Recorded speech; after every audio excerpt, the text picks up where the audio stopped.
Let's get some lights. Oh, that's almost too bright. Is this thing working? Is it on? It looks like we're live. What's happening, everybody? Everybody's having a fantastic, whatever day you're watching this. So basically catching up with you guys, give you guys some updates, let you guys know at least what I'm seeing, what all's going on out in the weird, wild world of all that is Mopar. Mainly going to be answering questions, stuff like that, giving you guys, again, some updates on the truck that I'm trying to order, any upcoming plans for any of the rest of the contraptions. Go ahead and fire your questions out. I really don't have a whole lot of questions a whole lot of answers for some of those questions, primarily because I'm not doing a whole lot just yet. The thing is that I'm waiting for fall. And because fall is basically, well, a few more months away, we really don't have any good racing season or racing weather or any season to look forward to at this point. Basically, everything's well past the horizon. So what we're doing right now is just kind of trying to perfect in little ways some things in the tune, primarily drivability for Little Miss Chandelier, and just slowly but surely taking little bites out of Foxy.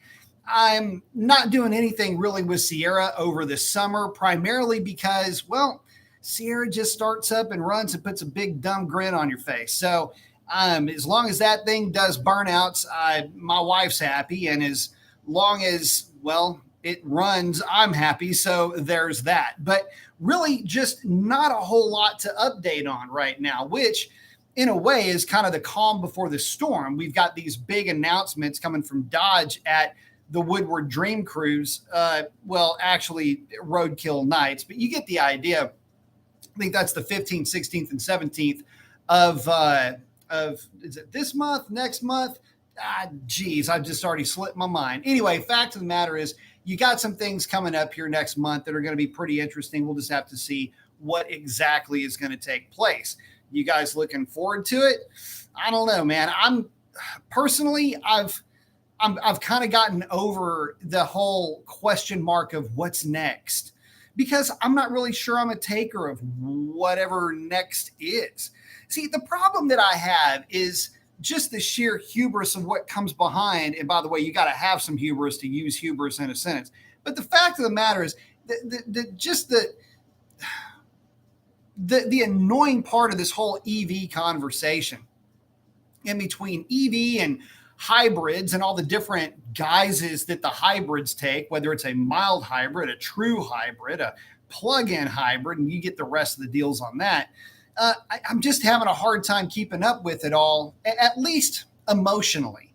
Like, I'm just beyond it. I guess, from a technical standpoint, sure, some of it is maybe a little bit interesting, but not a lot of it. And the problem is that you start getting into the habit of these mild hybrids, like the e-torque system that you'll find in Dodge, that isn't really a power adder in the way that you would think of it being a power adder. Swing and a miss. So that's kind of the issue, and that's kind of the mentality that I'm bringing to the table. Apathy really is more the flavor of the sundae that I'm dipping my spoon into right now. And unfortunately, that's just basically the way a lot of Mopar fans are. And not that there's a lot to look forward to from other manufacturers. There's really not. Ford's teasing the new Raptor GT 500 Alakazam version or whatever it is that they've got. All the meanwhile, also releasing the Lightning, which will stomp all over the Raptor GT 500 Alakazam, whatever it is. It's already been proven to walk all over the TRX. So what gives with the new Raptor? Why not just make an E-Raptor? Something along those lines. Seems a little bit, well, like a waste of time. Not even superfluous, but a waste of time to build an E-Raptor when you've got the E-Lightning that goes real E-fast. So anyway, that'll give you guys kind of an idea for what I'm talking about there. But let me catch up with you guys, and I'll give you an update on some funny things that happened along the way to trying to place an order for my truck. David Barlow is first in. What has happened? And Frederick is kicking in, saying what's cooking, B? Oh, wait. Well, dang it. I don't have my shades, but he's got the cadence right. I like it. Ryan saying, sup, Fresh Beats, sup, Ryan. Eric is in saying, good evening, Professor B. Fast Man saying, yep, 109 heat index pulled some power today. Yeah, I bet. It is warm. Chuck is in saying, good evening. Good evening, Chuck. David's in saying, good evening, Mr. Mason. Mark is in saying, what up, Mason? Long time no see. Hope all is well, man. All is awesome, my brother. Thank you. So, interesting thing. So, went to order the truck today. It was about that time, and quite honestly, I was really looking forward to it. Geeked up, totally happy, mind blown, could not wait to bust out my checkbook and start fanning out some cash. Well, here's the problem. Can't order them right now. So apparently, if you want a new Ram 1500 and you want to order one from the factory, right now is not the time to do it. It's just simple fact of the matter, can't order anything, at least not what I was looking for. So I got to thinking a little bit, well, what would I be cool with? What would I settle for? And quite honestly, when it comes to the Ram 1500 that I'm looking to buy, there's really not anything that I would want to settle for. I really want that vinyl interior. I'm not going to not get the vinyl interior. I do not want carpet in that truck. Can't settle for carpet. So I'm just going to have to sit around and wait. But apparently it doesn't matter which one of those trucks that you want. If you want the new body style, you're going to have to wait until 2023's become available. So at least there's that to consider. I am a little bit surprised by that, but I guess I shouldn't be with, the economy that we're living in right now. But I got to thinking, well, what about a 2500? Hadn't really thought about it before, but well, with the prices of some of these trucks and the fact of the matter is, man, if you go to any of these lots, you're not going to find a truck on the lot for less than $50,000. Now, the one that I'm trying to spec is, well, it should come in somewhere around 40,000. We'll see once all the smoke clears. But the reality is that, well, the 2500s, if you spec it the way that I was looking to spec my truck, which would be a gas burner and not a diesel, well, it was checking in at about $50,000 too. And well, it's a 2500, which comes with all the trappings of a 2500, heavy duty, almost everything.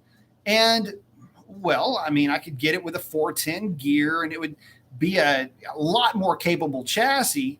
Not that I would ever do anything with it, but a pretty butch truck nonetheless. But what I found to be interesting, and this was one of the little, I'm not going to say stumbling blocks. I don't know enough about the subject to really have an informed opinion, but just walk with me a little bit here. The 2500, if you get the 6.4 liter, still utilizes the HP 75 transmission. Now, the HP 75 is a bit of an upgrade to the HP 70. Now, I'm not sure if the HP 75 has the legendary bomb-proof reputation, or will at least over time achieve that reputation the way that the HP 90 did in the Hellcats. But the strange thing is that it's the same transmission in the 1500 as it is in the 2500.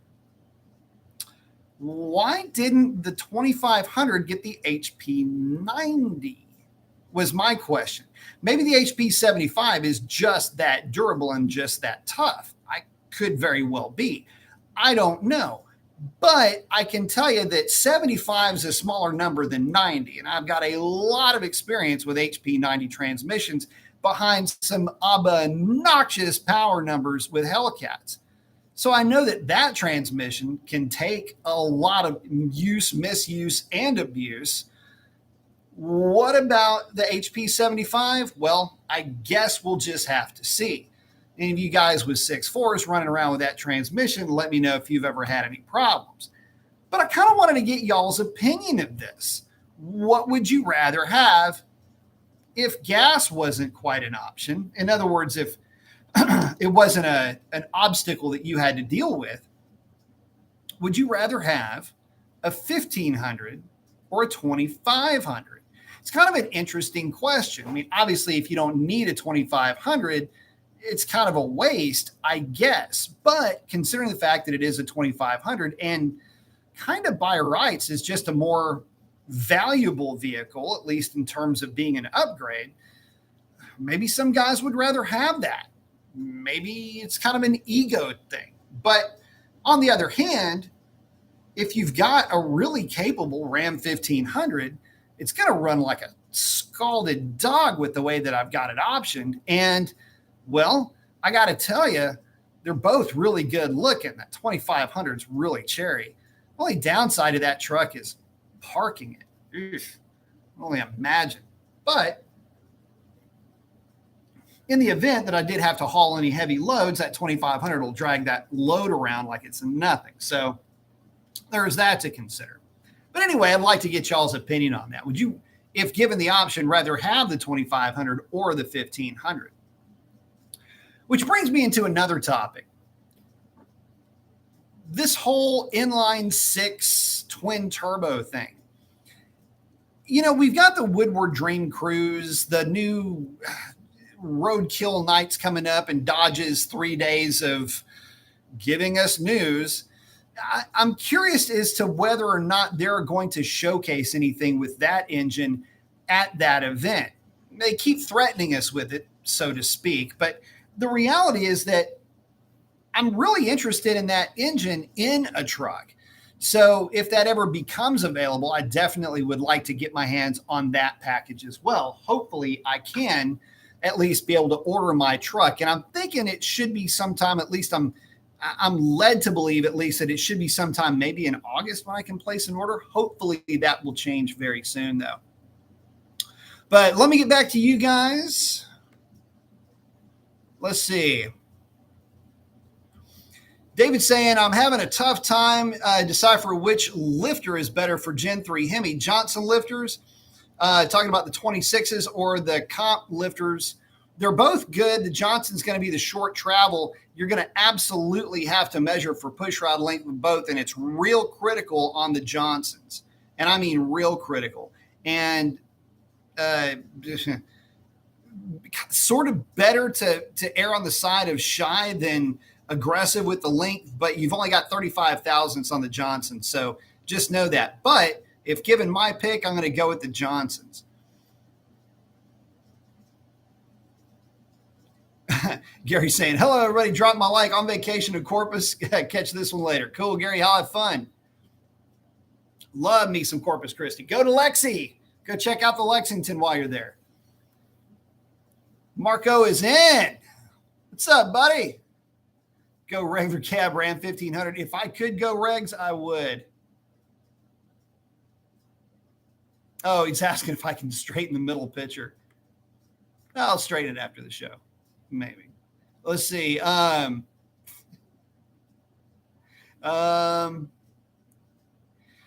said, I drove a 2500 regular cab for years when I used to work construction. It's a beast. Gas prices were better, though, for sure.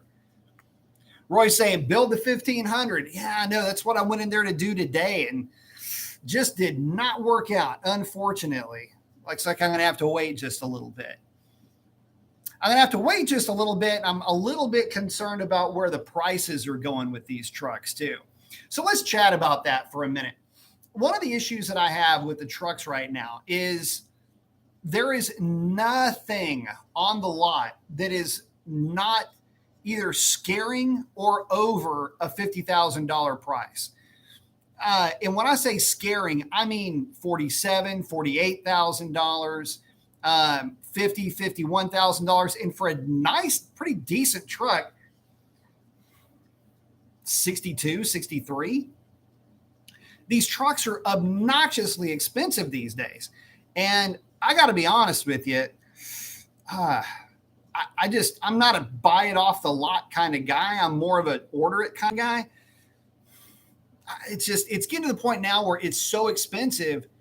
I don't know how you buy it. Like, I don't know how you can justify the expense of a brand new truck unless you're using it for work these days. It's just absolutely crazy. Eric's saying for his needs, he'd like the 1500. I'm kind of there with you a little bit on that. Alberto's saying, I'll be at Roadkill Nights this year. Hopefully something interesting is introduced. Hopefully it will be. Samba's saying, Sut B, what would be faster for a Nag 161, 373 or 392? It depends on what you're doing with it. The 392 gear is going to be snappier. The 392 is going to feel like you've got an 8-speed in the car that only has 6 speeds. And it's going to be a little bit buzzy on the freeway with those shorter tires that the cars have. The 373 would be my personal pick. Even though it's a significant price difference between the two, I would still go with the 370s. David saying, thank you. I can't find anything proving the Johnsons will last. All of them do, man. Listen, the problem is that I've seen failures with all of them. I mean, if we're talking about just a generic build and you're not expecting to get any more than, say, 7 grand out of the motor, then go with a set of non-MDS lifters. Go with Hellcat lifters for that matter. You've got really 50 thousandths to play with when you're setting up your push rod length. And well, to be honest with you, they will manage quite a bit of camshaft and aggression. So really no need to go outside of that. Now, if you're going to go real aggressive, low profiles, yeah, you might want to go with the Johnsons. But in reality, look, number one, again, I'll say it again, just so that you know, I've seen both types of lifters fail. And I've seen them fail for apparently no real good reason. I've seen them fail in stock applications with just a car's lifter failing. And I've seen Johnson lifters fail on aggressive street combinations. I've seen Hellcat lifters survive some pretty rowdy camshafts and never have an issue with the lifter, not once.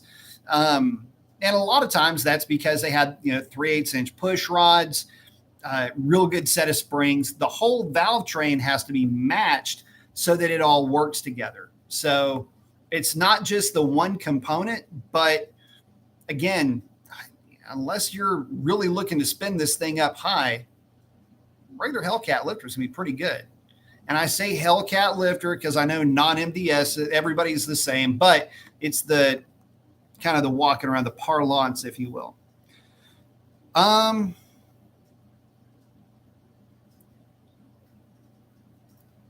Let's see. Oh, sour. Let's see. I can't really read the name here. I have a totally general question. Good questions are always that way. Do you know if you absolutely have to run colder spark plugs to run nitrous? I would, if you're going to run really anything over 100 shot, just go with the 7 heat range. Go 1 heat range lower. No reason to not do that. And by the way, there's no reason to run a super small shot of nitrous. I mean, run a standalone wet system and, run 125 shot on it. That'd be totally fine. Just make sure you tune for it. Now, if you're asking me, can you run a shot of nitrous dry and not have to tune for it, which is usually what guys will do with these little, like a little cheater kit. You could probably get away with just the other side of a 25 shot. That's kind of within the noise on a dry. And the car would correct for it just in general, but I wouldn't go doing that just because you can do something, you might get away with it. You start running into issues with fuel quality and all of that. I mean, if you're running race gas, you might be able to get away with it. But the reality is you need to have the right kit. You need to have the right system in the car, especially modern cars. You're already making a lot of power for the displacement of that engine to begin with on pump gas. No need to try to cheat it. David's saying going with a very mild towing camshaft and trying to stay away from the needle bearing rollers. MDS will be deleted and total valve train job is being performed. Yeah, I mean, well, they have all got needle bearings. It's just some are a little bit larger than others, but the latest Hellcat lifters have slightly larger bearings in them than the olders do. Oh, Sarush, yeah, you're gonna want, yeah. Oh, if you got a wet plate, then yeah, go with 100 shot and go with the NGK TRIX letters and numbers 7 heat range though. Same one the Hellcats use. 62 Hemi saying, Dr. Mason just picked up some 1320 springs. For my research, these are Demon springs, just different part number for legal reasons, I'm guessing. No, I mean, there's no EO that you're trying to get around, but they're very, very similar to the Demon springs. Slightly lower spring rate because of the weight difference up front for the two. But aside from that, they're pretty much identical. And David's saying, my idea is better performance, especially with towing and engine longevity. Definitely not a race engine. Yeah, so I mean, you go with something that's like a 218 on the intake side, a 224, 226 on the exhaust, intake center line of about 107, and just run about a 114 lobe separation angle. That would actually be a pretty decent little cam for you. And just don't go real crazy with it. David's asking, or I've been thinking about the beehive springs if they are necessary. Technically, the car already has beehives, but you're talking about just running a better spring in there. I'm not a big fan of putting camshafts into any combination without some type of an upgrade in valve train. So I would suggest if you're going with a mild setup, going with a set of, really anything will work. PSI 15 springs would probably be pretty good. Instead of 080 push rods would be kind of what I would do with it. Again, just to make sure you've got all the right parts in place. I don't like going cheap, and I don't like going partial when it comes to valve train. It's a big deal for me.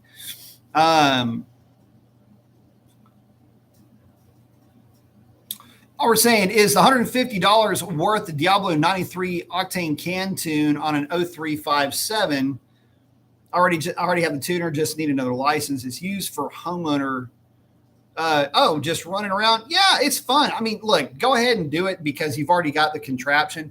Go ahead and do that. The reason why I say that is you can play with throttle sensitivity and all of that. It's definitely worth it just to have that small amount of adjustability. In fact, the way I see it, all modern cars with drive-by-wire should have the capability of adjusting throttle sensitivity.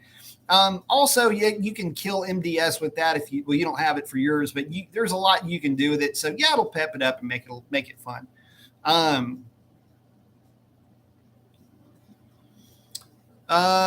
Red's asking, what would you rather buy for the same price, a C8 Corvette Z06 or a Lamborghini Ferrari? Well, the problem is that the Lambo or the Ferrari at that price is going to be pretty well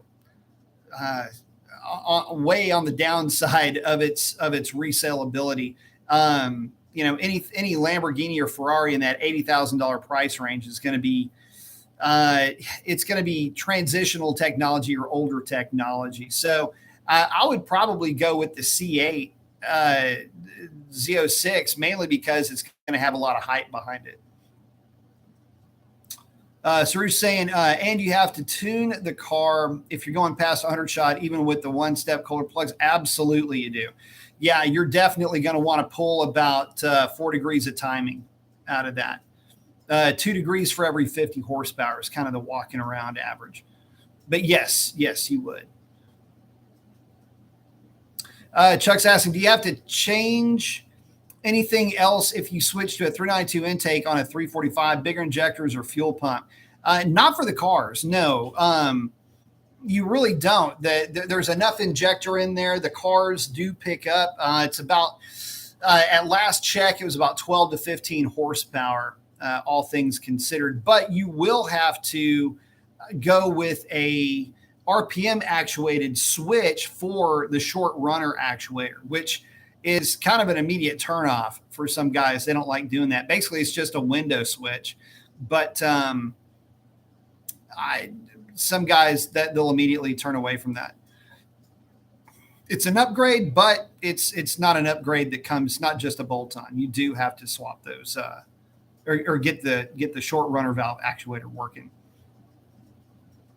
John the Cap is awesome. Will Dodge ever make a computer or a competitor to the GT500 that is track capable as well as fast? It depends on the track. The issue that I see right now is if you go to places like Motorsport Ranch, for example, the guys that are campaigning the LX platform and not the LX GM, I'm talking LX Mopar, which is Challengers, Chargers, things like that. The guys that are campaigning them actually do pretty good against GT500, ZL1s, things like that. They just have a little bit more race prep than the other guys do. It's just how much money you want to sink into one of those cars. The problem that I see is that Dodge is not interested in trying to compete with anybody realistically on a closed circuit. It's just not Dodge's MO. It's not their image that they're looking for. And to be honest with you, the GT500 didn't even Ford's best track car. And again, from what I've seen at Motorsports Ranch and from everybody that I've talked to, basically GT500 doesn't survive that long in that environment. So there's that. But all things equal, GT500 is a really good car, and I'm still, you guys know this. I mean, there would be a GT500 sitting right on the other side of this wall if it had the right transmission options available to it. So definitely not hollering sour grapes on that. It's just when it comes to getting around a closed circuit, that is not Dodge's forte. And to be honest with you, it is 100% Mustang's forte. As a matter of fact, it's one of the reasons why the Camaro never really got the love that it maybe should have or could have, is that it tried to be both. And you guys have heard me say it over and over again. If you've got a Mustang on one side of your garage and a Mopar on the other side of your garage, you've bookended the driving experience. So anything else is going to be a compromise between the two. And regardless of how moddable they may be, people just don't mod them that much. But to answer your question, no, they're not going to be playing in that realm, not with something that can seat 4 people. Alberto's saying, hey, B, my trans on my Scat Pack seems to have some weird shifts when it hits 190 degree temp. Should I look at replacing fluid? Has about 93,000 miles on it. I don't know if swapping fluid's going to do you a whole lot of good. 190 degrees is pretty normal for transmission temp. So I would probably look at, depending on how goofy the shifts are, you may have some clutches that are going on that transmission. Although that would be kind of early for one of those transmissions to fail. The Scatties, I mean, it's an HP 70, and I've got an HP 70 in my truck. We run HP 70s in all the work trucks. And out of 29 trucks, I think we've only had 2 transmission failures. Let me think about this. I think we've only had 2 transmission failures, and a lot of these trucks have 150, 170, 180, 200,000 miles on them. So swapping out the fluid may help, but at 93,000 miles, it sounds a little bit more like it might need a rebuild. Nowadays, they just swap them out. David's saying, will it be necessary to increase line pressure in a 545 if I'm not ramping up horsepower and torque too crazy? Overall experience gains will be about 125 horsepower, 150 pound-feet of torque. You might bump it up, just give everything 10%, but I wouldn't go too crazy with it. Not for the 545s. I even would say that there probably would be fine stock. If you're doing heads and cam, that's where the horsepower is coming from. If you're hitting it with some spray, yeah, you might want to do that, or get a different valve body for it would be my preference.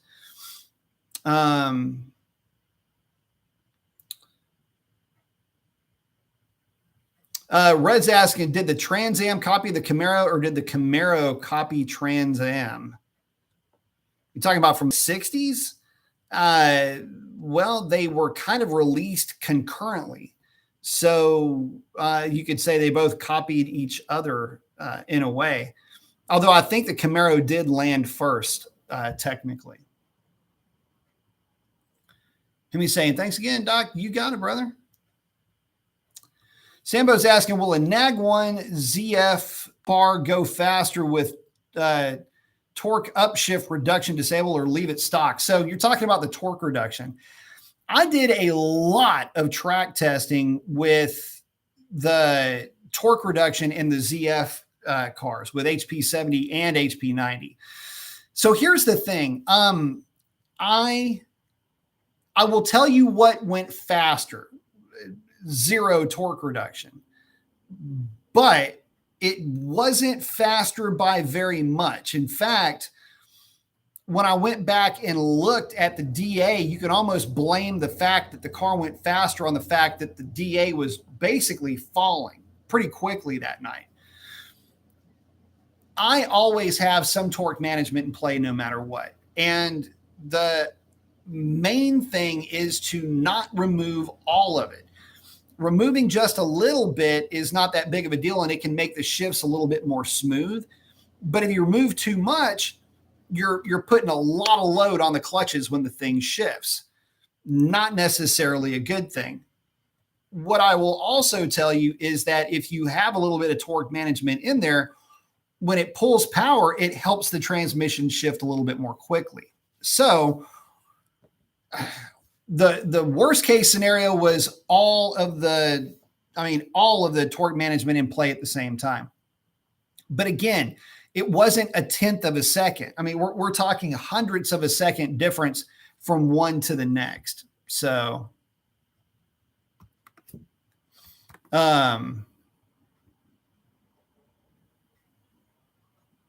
just kind of a, if you're looking to,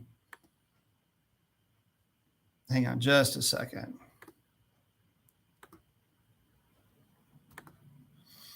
But if you're looking to get like a final answer on that, go ahead and leave it the way that it is. It'll help the transmission live longer.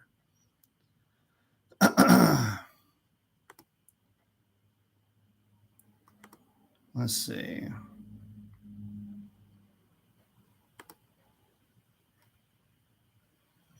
Bear with me just a second, guys.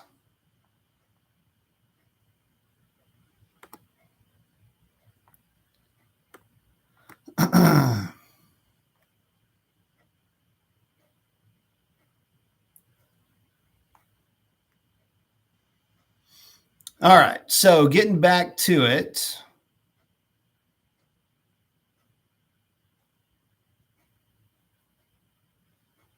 Oh, Bruce is saying he never got a notification of the stream. Yeah, I know. It's weird how the whole algorithm things work, but yeah, it's definitely annoying for sure. You just got to hit the bell, hit the notification thing, and it should pop up. I hope. If nothing else, I'm usually on Tuesdays and Saturdays at about the same time. Let's see.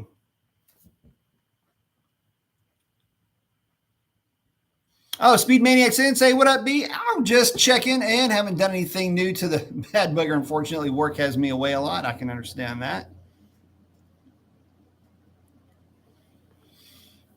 Oh, George is asking about where do I stand on Mustang Dyno versus Dyno Jet?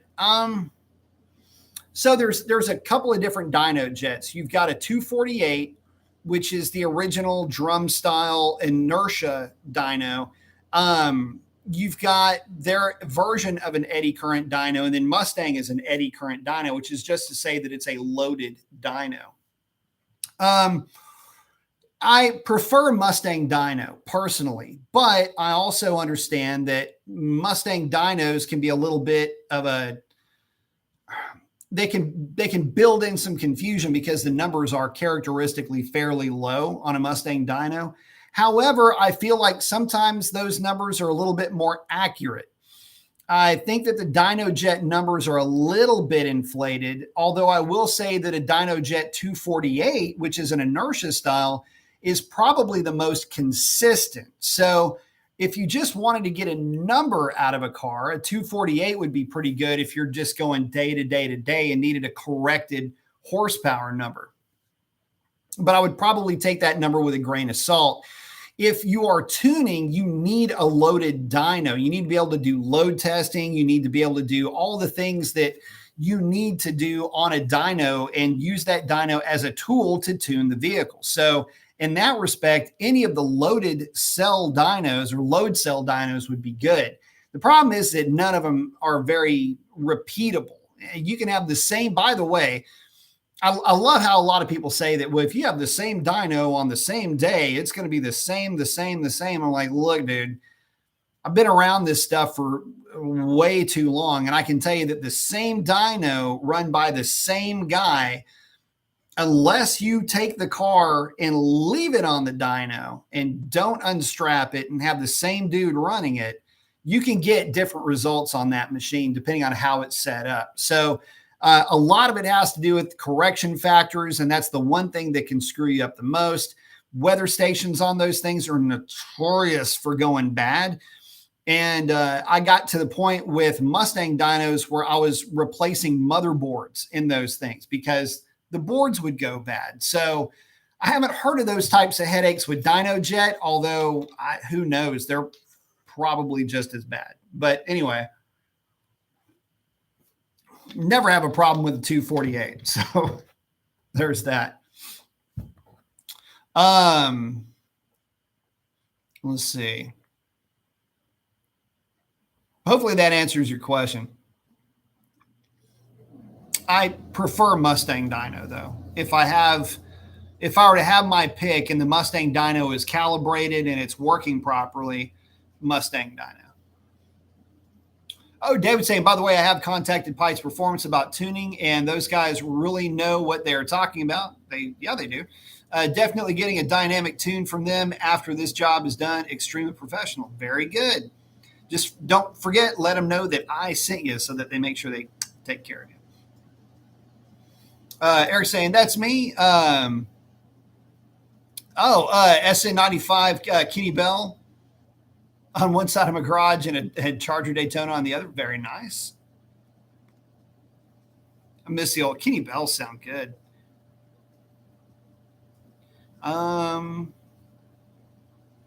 Josh was asking, does anybody know when Houston Raceway is closing down permanently?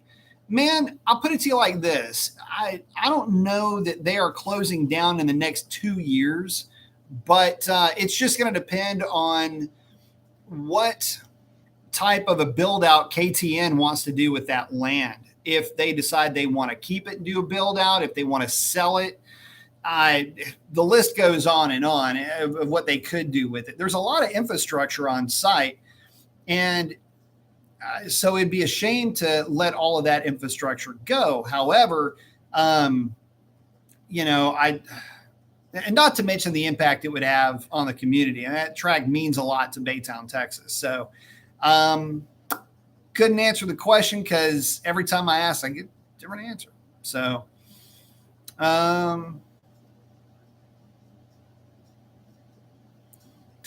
they say random Tuesday Mopar Chat Live. I know I haven't done a Tuesday show in I think a while, actually. Duke's asking if anybody's had any experience with J Green custom grinds. They're all going to be pretty good nowadays.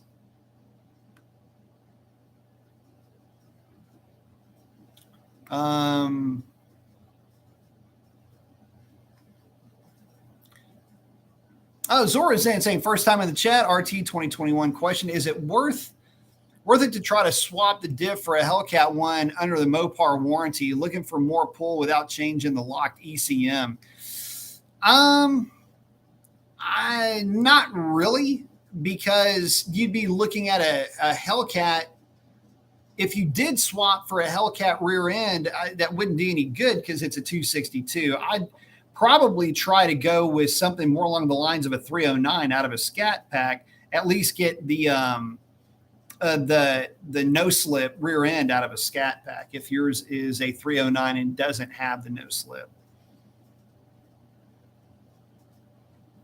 Oh, Josh has got one of Jay's, the 222, 238, real common now, at least for real common looking grind for Mopars nowadays.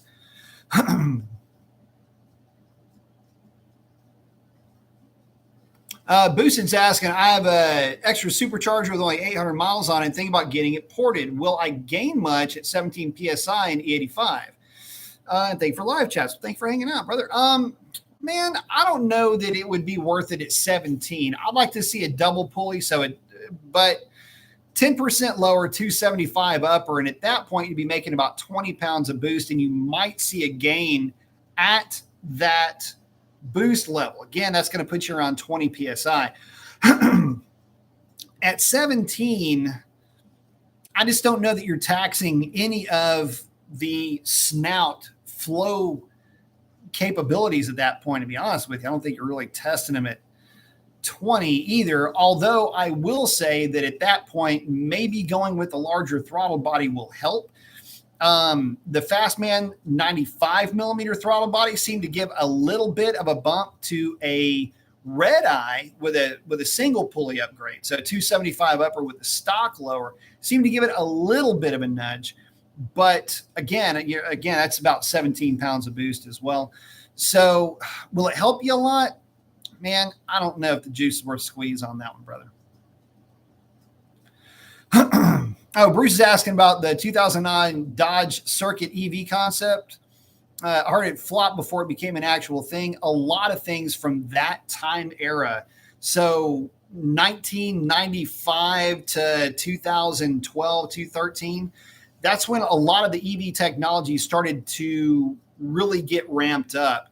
And a lot of those things croaked because motor technology was not there. Battery technology certainly wasn't there, not in the way that you would hope it would be. You had LiPo batteries, but those things are volatile in a crash. So that's really why there's a lot of EVs that you've never heard of that were mainly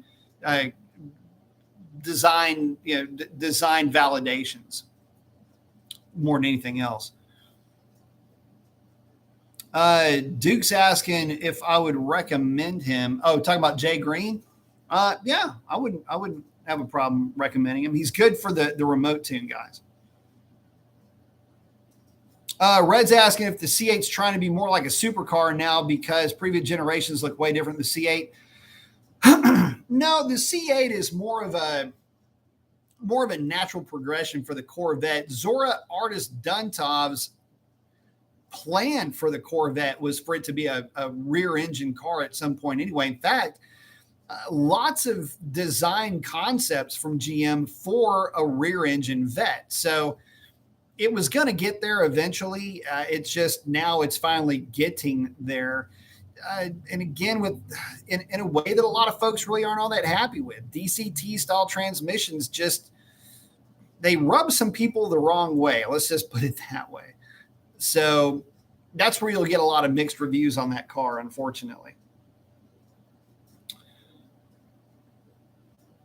Oh, Josh is hanging out with Duke. Sarush is asking, what's the first 5 mods you would do to a stock 5.7? The first 5 mods? Well, get you a set of tires on that thing first. Get something sticky. I would say go with some type of a drag radial. At least you'll be able to hook up. Second would be obviously tune and maybe a set of underdrive pulleys. Depends on where you live and if that's even worth it to you. But that'll at least get you there. The tune, by the way, along with a set of long tubes and a cat back would pretty much round off what I would do with that car. And then if you've got a little bit of money to burn and you've got the time on your hands to wire up a short runner valve actuator, put a 6.4 manifold on it. All of that together to the flywheel will put you just north of 400, 415 in terms of horsepower. I've actually seen them with a cam put over 400 horsepower to the rear wheels on a Mustang dyno. Not quite 392 power, but very close. But again, that's putting in a lot of money into a 5.7. Zephyr, hey, what's going on, buddy? Saying new 6.4 2,500 work trucks inbound average about 1,000 miles a week, and unfortunately about the same amount of idling hours as moving hours. Any words of wisdom? Oil changes are going to have to come a lot more frequently. I would be changing oil in that rig probably every 4,000 miles just to be on the safe side when you've got that kind of idle time. So 4,000 miles will be on the long end of it. I probably wouldn't let it go personally above 3,500 miles if you have a lot of idle time. Well, damn, that would put you at about an oil change a month.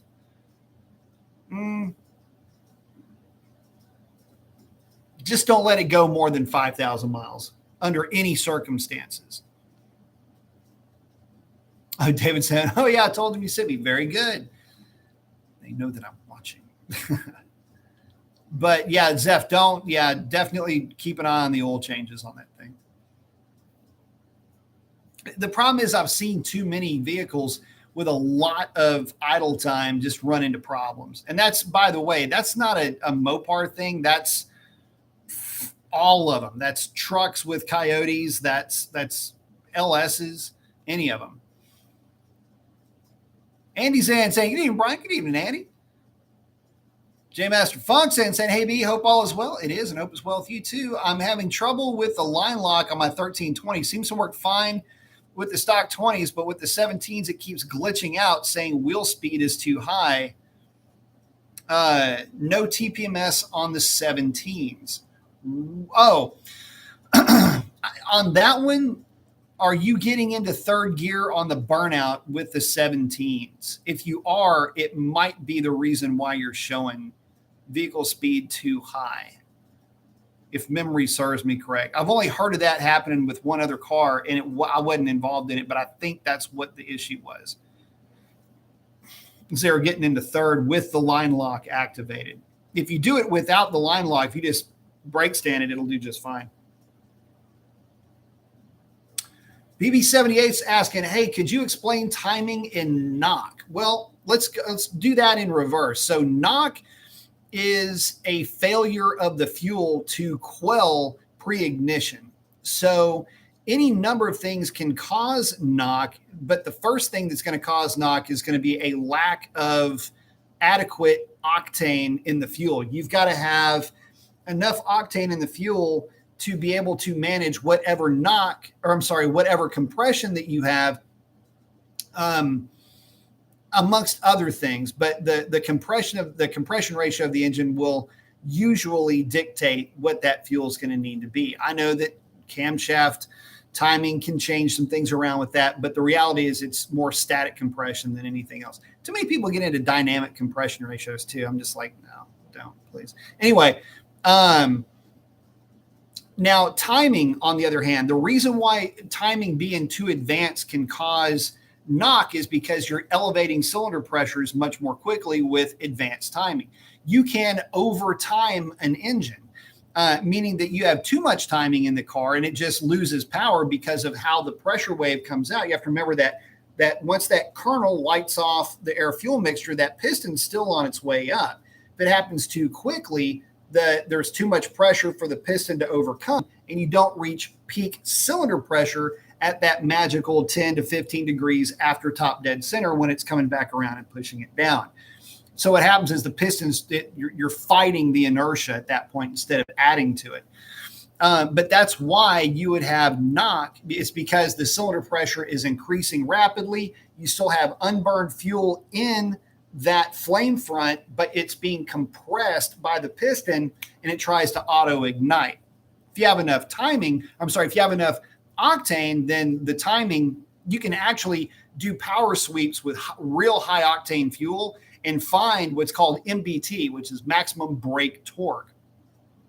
What that'll tell you is, okay, with whatever fuel will manage it, this one timing point is the highest amount of torque this engine can make. Any less timing and it's not enough timing. Any more timing, it's just overtime. And we would do that with E85 combinations because E85 is really good about not wanting to knock. But in short, that is what knock and how timing can affect knock. Now, if you don't have enough timing, what happens is the piston comes up and the spark plug lights off, creates the kernel, which creates the flame front propagation. If that pressure isn't enough, the piston, because of inertia, is already on its way down. The flame front propagation is not fast enough to build max pressure, safe pressure. And as the piston goes down in the cylinder, you have pressure decay because the volume is getting larger and the pressure is decreasing, means there's less force on the piston as it comes down, proportionate to the distance from the top dead center. So because of that, it's real important that timing is correct. And what that means is that you've only got a very small amount of room, a window, if you will, between, let's say we're talking about an engine that likes between 29 and 31 or 32 degrees of timing. Any less is not near enough, and you'll have a huge power drop off. Any more is overtimed, and you'll have, again, another major drop off. Or if there's not enough octane, you'll run into pre-ignition as that piston's coming up to top dead center. So hopefully that helps to answer your question. Kind of gives you an idea of how all that stuff has to kind of work together and work in concert. Let's see. Speed Maniac saying he just moved close to Evadale. Very nice. Heard some good things about that track. Oh, Catalyst is hanging out with Jay Master. David's hanging out with Mo. Let's see. Oh, Sovereign saying, hey, how's it going? Hope you had a great 4th. I did. Thank you very much. Very chill. Hope yours went well, too. Tad's checking in saying, thanks for advice on nitrous. I'm going to do a 75 shot and tune my 392 Daytona. I'm buying the expensive kit you suggested and paying for a proper tune with an unlocked ECM as well. You should. Listen, you're going to thank me for that. One thing you're going to want to do also, make sure anytime you're running nitrous, this goes kind of with my, nitrous 101, listen to this before you buy nitrous. One thing I tell everybody with nitrous kits is you absolutely 100. Yes, you do have to do this. No, you're not an exception. You do have to replace solenoids once a year. I have had way too many cars on the dyno when I'm trying to tune a nitrous combination. In fact, I'll go so far as to say this, about half of them, about half the time, one of the solenoids doesn't fire. It's either the fuel or the nitrous that doesn't fire. And it's normally the nitrous solenoid that doesn't fire, which means you go to hit the button and it immediately goes crazy rich, goes to like 9-to-1 air fuel ratio, which is practically almost hydrolocking the engine.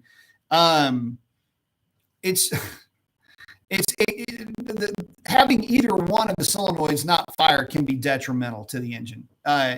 Obviously, nitrous not firing is far less of a problem for the engine, but if you keep hitting it, thinking, you run into problems. So anyway, swap out the solenoids once a year. The other thing that you're going to want to do is make sure that when you turn the vehicle off, you turn your bottle off, purge the entire system down.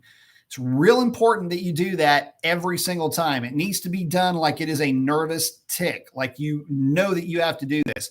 Never, ever, ever, never, ever, ever, ever, never, ever, ever, ever, not once, not twice, not 3 times, ever, never, ever leave pressure in that system and have it sitting on that solenoid. The reason for that, and I've seen this, dude, listen, guys, it makes for good video and it's funny right up until somebody catches like shrapnel in their neck or their forehead.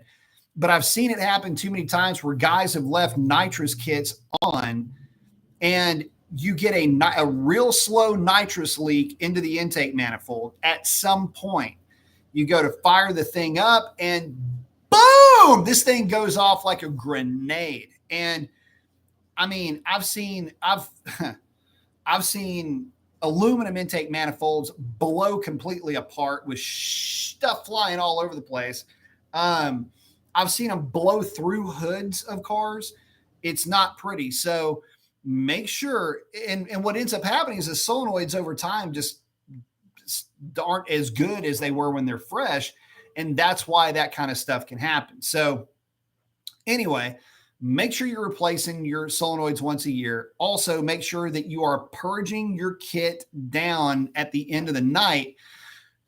Turn the bottle off, purge it down. Some guys go as far as to remove the feed line. I don't think you have to do that, but at least purge it so that the solenoid doesn't have pressure sitting on top of it for any real extended period of time. You can have it on there for, the whole night that you're running. That's not the point. The point is if it's going to sit for any real length of time, it can damage that solenoid or at least reduce its life significantly.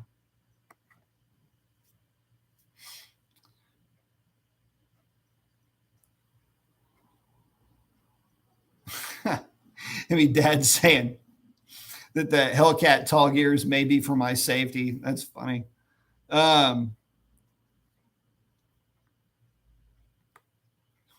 With some of this shit tonight.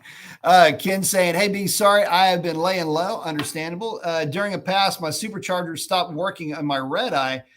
Have you heard of this issue? Well, the only way that it would stop working is if it either threw the belt, which I've not heard of, or if something happened in the snout itself. That would be the only things that I can think of. So hopefully you get that sorted out. Kind of a rare thing though, because the 2.7 liter supercharger is actually pretty stout. So I wouldn't see there being too much of an issue there. But obviously anything mechanical can fail. So hopefully you get it sorted out. That sucks.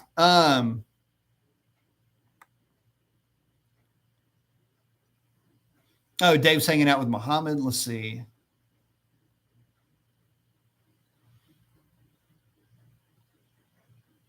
Oh, J Master's checking in with Catalyst.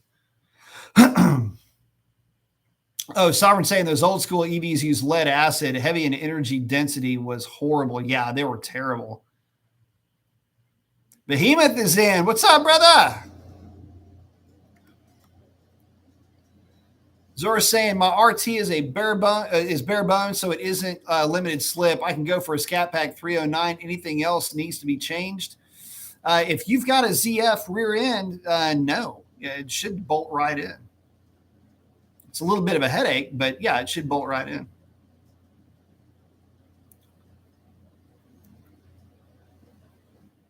Oh, Catalyst is hanging out with J Master. Let's see. Oh, Cal saying I have a 16 Hellcat which doesn't have line lock.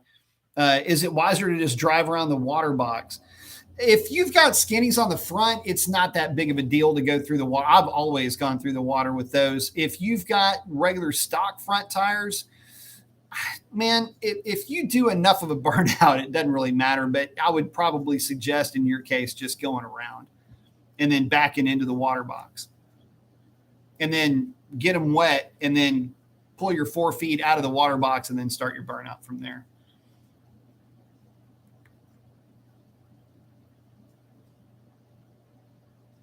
Oh, Sarush. Oh, hanging out with me and David saying, thank you for all the info. Absolutely. Zora Yeska, good question, my friend. Will direct connection ever throw some love to the 5.7s in the near future, tuners and etc.? Man, listen, NA guys, don't hold your breath for direct connection to start throwing any love your way. It's the NA stuff. It's too hard to extract more power out of the naturally aspirated engines. They're already making a ton of power for their displacement. I just don't see them doing a whole lot for the NA guys. I know that the 392 is rumored to have some possible support from direct connection, but again, I just would not, man, I wouldn't bet on it. Would not bet on that at all.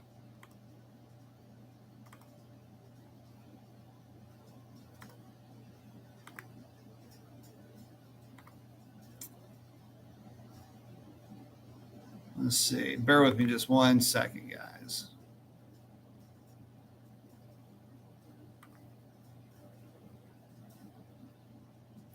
All right. Let's see. We're saying salute, Sovereign Knight. Mods are working overtime.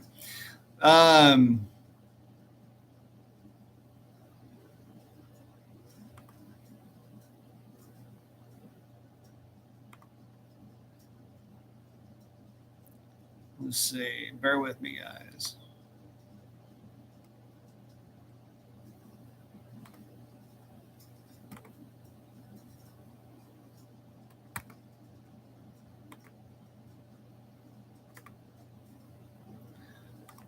It'll take just 1 more second.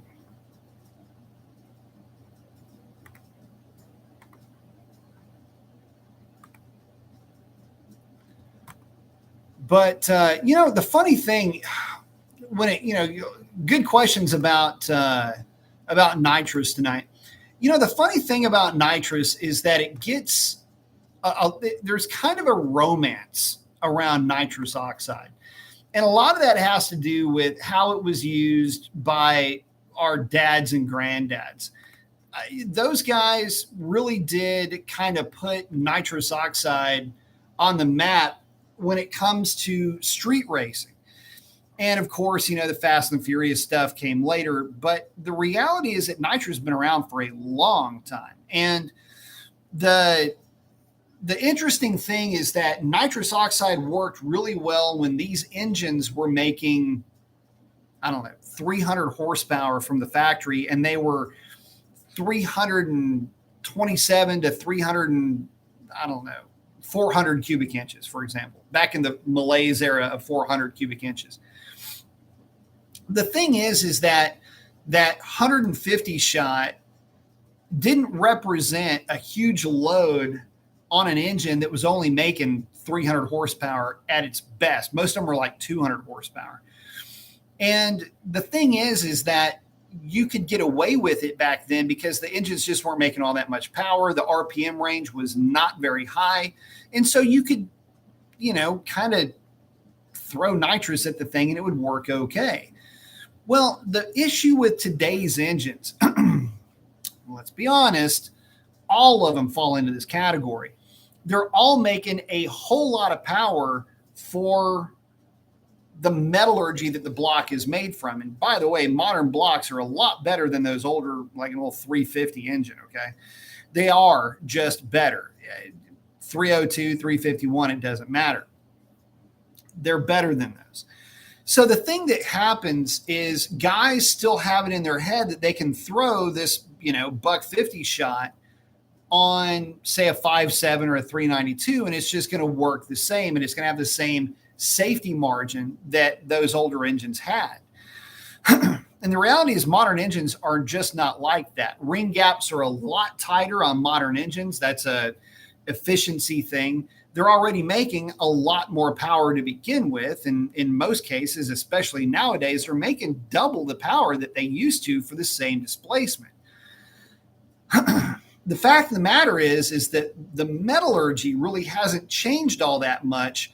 And so the block being able to handle the power is really more the issue, along with the ring gap thing and all of that, talking about the piston rings.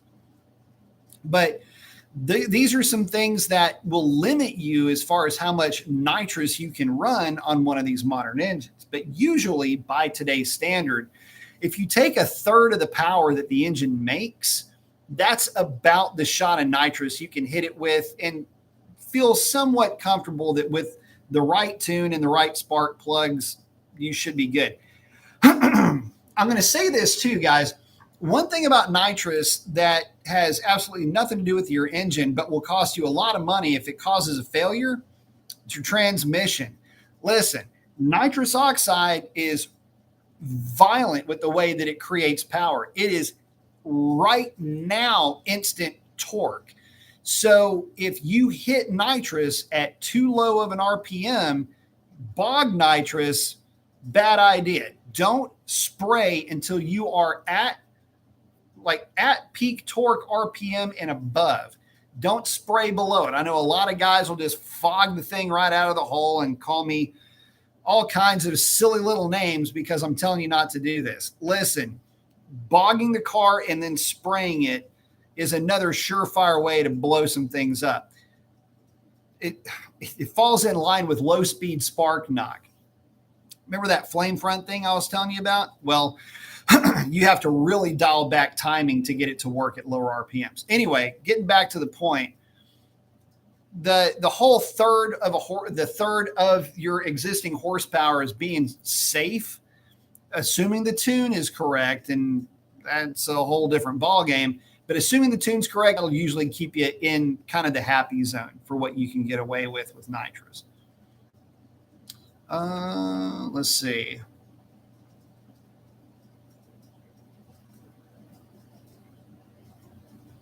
Oh, Rift is saying he's seen a few Hellcats have superchargers go bad. Man, that's a real bummer. I only know of, and keep in mind, I worked with a lot of these things. 3. I'm going to say 3, and the number could be 4 Hellcats that actually had the bearing failure from 2016. And really, it was late 2015s and early 2016s. There haven't been a whole lot of those, though, of all the later cars or super early cars like mine. I just didn't ever have that issue, and have seen those blowers, the IHI blowers, get spun to some obnoxious RPM, way more than IHI had planned, I can tell you that. And they still keep coming back for more. So it's a bummer when they let go like that. It really is.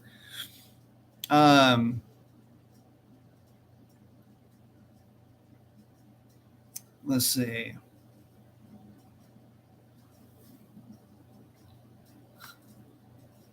Sovereign's checking in. I'm giving the bots a nice warm cup of STFU. I like it. We're just asking, does using a pedal commander ever hurt anything on a vehicle? Nope. Not at all.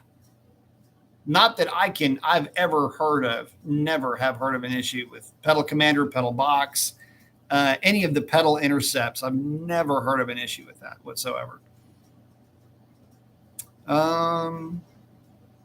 David's hanging out with Muhammad asking, does your 5.7 have VVT? Mine does not. Anything concerning VVT, ask B. Mason. That's this guy. I'm doing a full-on rebuild of my Gen 3. Mine doesn't have the cam phasers or VVT.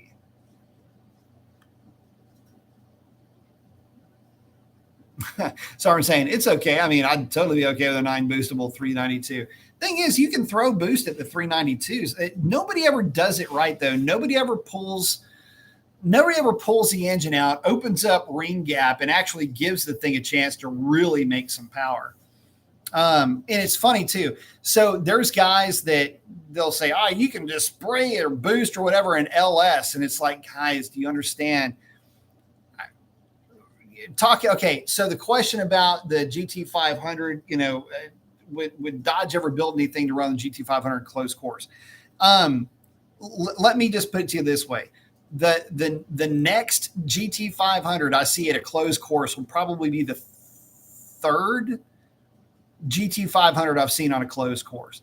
Every car that's on a closed course is some kind of an LS powered something or another, and or a Miata. If you want to get real, like just dig into the, play who's the majority of the contraptions or what's the majority of the contraptions out there.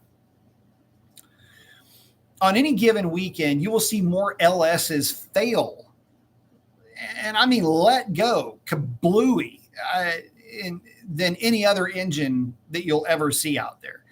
You could have 10 Mopars and 10 C5 Corvettes, and it is almost guaranteed that none of the Mopars will fail, and at least one of the Corvettes will blow an engine up. So keep in mind, though, the vets are usually in a much more aggressive state of tune, but it gives you an idea of what to expect. That's why they have fire trucks.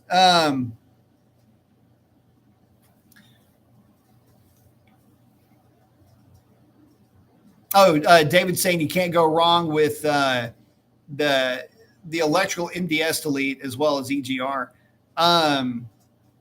The later ones don't have the EGR, but I can tell you that the MDS delete is always a good idea if it's in the budget. David say, I firmly recommend staying naturally aspirated for these Hemis, but that is my personal preference. Hemis are great either way. I would also prefer that. See, the problem, here's the other thing. The Hemis got a really bad rap with boost early on because a lot of the tuners were coming from an LS background, and they didn't understand that the timing numbers that they were seeing. They would look at a Hemi and go, oh my God, this thing doesn't have any timing in it at all, naturally aspirated. And they would put a number in there that looked about right for an LS. Well, that's not realizing that there's like 10 degrees of initial timing built into the timing values that you're seeing with some of these cars.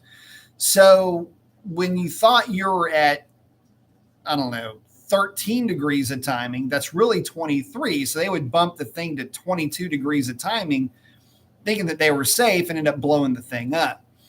The other thing is that when you had a lot of these cars blowing up, they were running 8, 9, 10 pounds of boost with the wrong tune.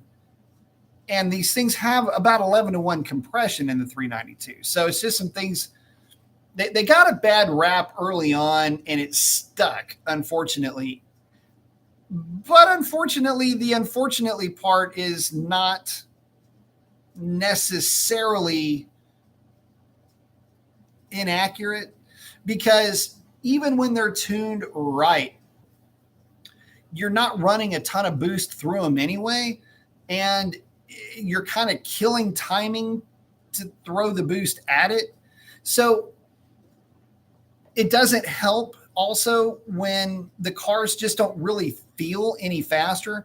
And a lot of that has to do with the cam profile that's in that engine. What people don't understand is that the 392 has an incredibly wide lobe separation angle. As a matter of fact, if you have a 5.7, the 392 stock cam, although a lousy upgrade for naturally aspirated combinations, is ideal for a positive displacement supercharger if you want something with real quick boost response. Something that's going to idle nice, do well on the street, give you a bump in power, but also save you some money. Anyway, I can go on and on about that. But the fact of the matter is the 392 feels like a turd because of that real wide lobe separation angle with a centrifugal supercharger. The centrifugal supercharger makes no torque down low, and the 392 does really well at making torque, but it does still provide some boost. The problem with that is that you're kind of dialing timing back, so it's basically just having an accessory on the engine at that point. And by the time it really starts trying to make power, the cam starts trying to get efficient at RPM that the engine never really sees with that supercharger. So it's like if you just put a cam in it that would have a much tighter lobe separation angle, it would work in concert with that supercharger instead of, putting a combination that's going to realistically want to make peak power at like 7,300 RPM at a spot where and then it's going to flatten out because there's just not enough camshaft. Sovereign's saying it seems like the modern internal combustion engine have peaked as far as performance goes. They've improved immensely over the old school stuff. Oh yeah, it's not even a competition. The problem with the internal combustion engine isn't the internal combustion engine in terms of making power. There's no limit with the internal combustion engine. The problem is the fuel. 91 and 93 octane have their limits. And those limits, it's not just a horsepower number, it's the weight of the vehicle with the gear ratios that they have, plus the amount of power that these things are making, the cylinder pressure that it takes to make 4, 5, 6, 700 horsepower out of something that's only 4, 5, or 6 liters in displacement. That can be, it's a big ask for sure. And so what ends up happening is that you've got all of this cylinder pressure that you're trying to keep from going into detonation with gasoline that, well, let's put it to you like this. Back in the day, you would have never tried to run pump gas with those power figures. It'd have all been race gas, 110 at least in terms of octane rating, minimum. At the very, very minimum, 100 octane avgas is what you'd have seen, with 110 being an option for anything that's boosted, let alone anything, naturally aspirated would fall at least in line with that 100 octane. And that's just cylinder head design and some other things that would create issues for you naturally aspirated. So the biggest issue that you run into, again, is the fuel quality. That's the only limiting factor, and that's why so many guys go E85 with their builds. So I'm saying, gonna go nitrous, better get Amco. You gonna break stuff. Hector's saying yesterday's engines are not today's engines, not even close. No, it's not to say that you can't make a ton of power with the old school stuff, but in fact, the funny thing is that the modern engines just look like old school engines with race parts on them, but they are at the limit for what they can realistically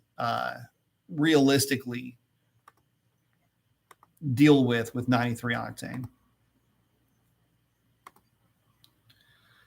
Let's see.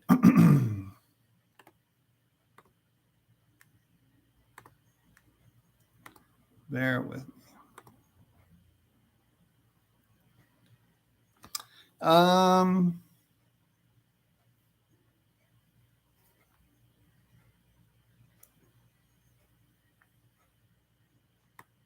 Let's see.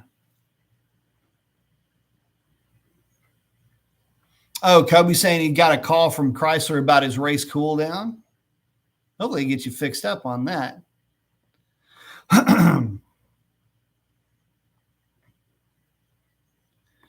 J Master Zen said, I'd like to see Dodge come out with an NA 426. I think 600 horsepower would be a good send off for these. But yeah, I'm with you on that. See, the funny thing about, here's the thing. I was hoping against hope that there would be some kind of a 426 getting released just to do it right, just to, get it through EPA, whatever you got to do, but just do it and send this thing off the way that it should be sent off. And unfortunately, I don't know that there's enough.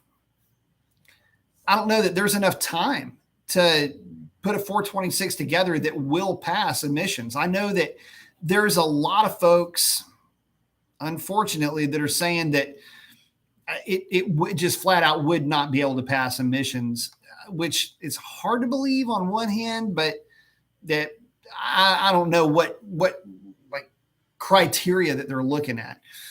But anyway, it's just so frustrating because I know I'm right there with you. I'd love for there to be, some kind of a just a glorious send off. Send the internal combustion to Valhalla the right way. I just don't know if Dodge is going to be able to pull it off.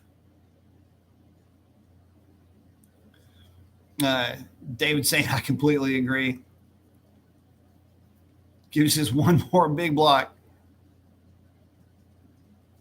I'm right. I mean, send it away the right way.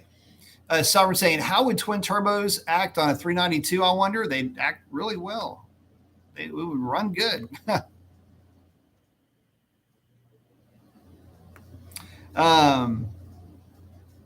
I mean, it's been proven to work well. David saying, hey, what would happen if you put avgas in these modern Hemis? I mean, it would run fine. 100 octane or 110. I mean, you could throw a little bit more timing at it. The thing is, the Hemis really aren't that sensitive to timing. Excuse me, not the way that you would think. John saying, thoughts on the potential of the Hurricane motors? Yeah, I'm kind of. So if they put this thing together and it's built with a block that can actually handle quite a bit of boost, it'll be pretty stout. The problem is that they're already going to be hitting these things with a lot of boost. 24 for the HO version, I think, is 28, and the regular boost version is 23 pounds of boost or something like that. But that engine has a higher compression ratio. Man, I don't know. I don't know. How do I put this? I'm a little bit on the fence as far as what that thing is really going to mean in terms of power, but I'm sure it's going to be pretty awesome.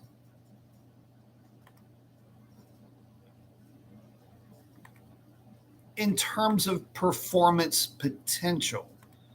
My only problem with that, though, is if you really start turning up the screws, if you end up with a situation where they're a little bit on the fragile side. I don't know. We'll see. But I bet it's going to be pretty awesome. Would be my thoughts on that. I'll tell you this, I'd love to get my hands on one.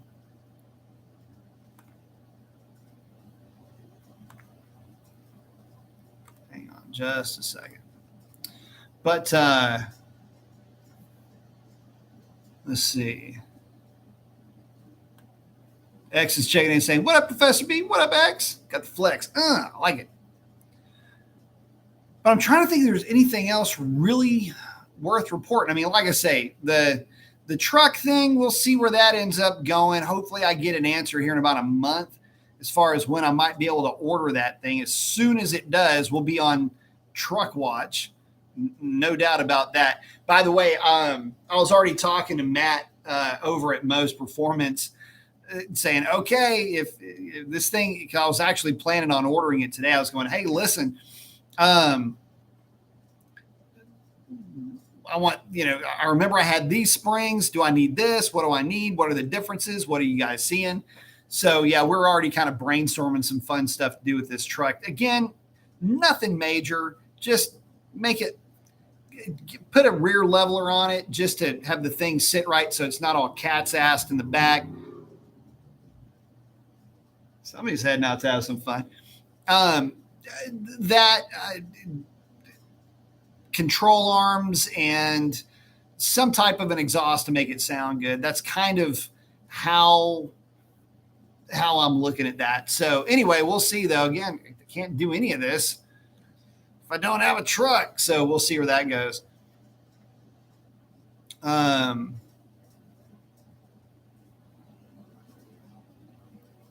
Sovereign saying, look at all the effort they made with the Elephant, only to sell a few engines, and that's it. Makes sense to have one last standoff with the 426. And then J Master saying they may as well do the 426. Ford has the Godzilla and Chevy has the new 6.6 gas motor. Thing is those are in trucks, and they're in heavy duty trucks which fall into a different set of parameters in terms of how the EPA views those engines. So man, I don't know if they see. Here's the funny thing. There was some talk. You remember when there was some talk about a 426, a 7-liter coming for the 3/4 ton trucks, and it never did show up. They basically just kept running the 6.4 out there. Not a bad engine. Not that the 6.4 truck engine is anywhere near the power output of the 392, if you will. But they never did do anything with it. And so, or at least you never heard of anything with it. maybe that's what they're going to be. I don't know. Do you think they would announce that at Woodward? I don't know. Anyway, we'll see. But man, what a cool way to go out. But I just don't know that they're going to be able to do it. And I don't think that the Elephant I know wouldn't pass emissions, unfortunately. So, unfortunately. Some are saying, hit that like button.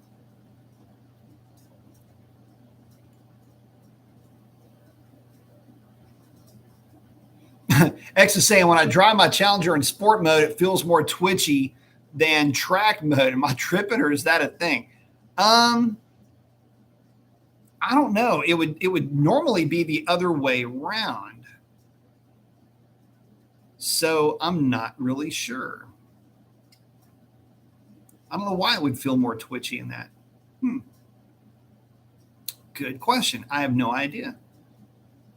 I can attest to it being the other way around, though. John's asking, how does the Hurricane stack up to the 3.0 twin turbo in the Explorer ST? The Hurricane's going to make a whole lot more boost. Going to be running with probably twice the boost that 3.0 is going to run with. And again, we don't really know. We don't have any of the 3.0s for the newer 3.0 truck engines to work with, but probably be pretty beefy block for that Dodge motor. David's saying when his can comes in, you'll send me the specs and get your input on lifters. We will definitely be measuring for the push rods once the lifters are determined. New valve springs, retainers, and upgraded valve seats happening. Also going to be blended design on the head ports rather than full. Oh, just do a blend. That's fine. Yeah, you can do that. The thing is that you're more than, go ahead and send them to me. But more than likely, if this is a street grind and not an all-out race setup, then you'll be fine with the non-MDS Hellcat lifters, if you will. Catalyst is asking if the tornado or the hurricane or the tropical storm or the blustery northern going to replace the 3.6. No, it's replacing the 5.7. X is saying, I feel like sport mode beats the shit out of me. I can understand that. It's just weird that it would act like that. It's almost like they're flipped. And with that, guys, we're coming up on an hour and a half. I got to wake up crazy early in the morning, so I got to wrap it up. X is asking if I want to replace my lifters with non-MDS lifters, is that a DIY project or should I get it done by a pro? Get it done by a pro because the heads have to come off of there to do that. Evan's asking MMX or Fastman throttle body. Go with Fastman on that. Someone's saying me too. Got to get up crazy early. With that, guys, I am going to wrap it up. Guys, go out there and do something cool for somebody. Chances are they need it more than you know. If you're going to send it, don't bend it. Keep your shining side up. Ray, Miss, and love you, brother. And with that, that is a wrap. We will catch you guys on Saturday. And as I get more info on the ordering process of my truck, I will let you guys know. And I am definitely looking forward to bringing you whatever kind of content that I can on that contraption. Should be pretty cool. But we're probably talking about it way too early because I can't even get my hands on one yet. So with that, guys, y'all have a great one. We will catch y'all on the next one. And that is a wrap. Adios.